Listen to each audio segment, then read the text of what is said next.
मनावेलू। अरे जिया तानी घुट घुट के तू खुशी मनावेलू।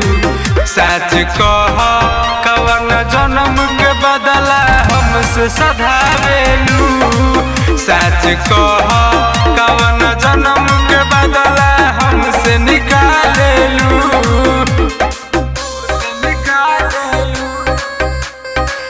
Music by Aman Rao.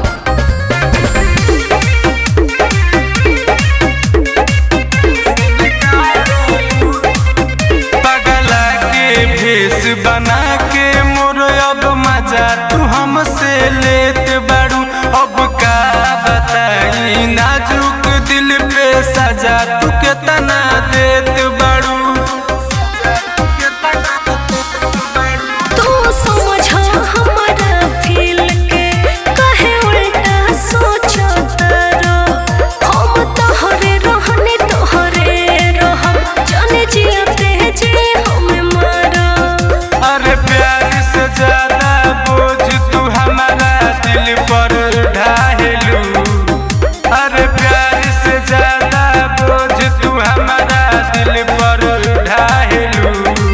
सच कह कवन जन्म के बदला हमसे निकालेलू। सच बोल कवन जन्म के बदला हमसे निकालेलू।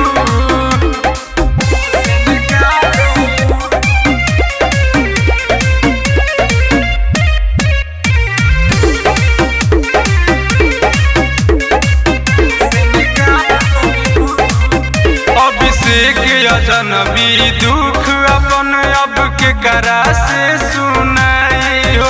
छोटे लाल पढ़लू गम अपन जब जब रोई तब बुझाई हो। तोहसे इतना प्यार करीले ई विधाता जानो तारे।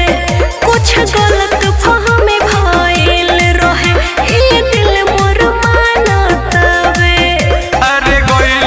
जब से छोड़ के देव के अब ना भावेलू। अरे गइलू जब से छोड़ के देव के अब ना भावेलू। सच बोल कवन जन्म के बदला हमसे निकालेलू। सच बोल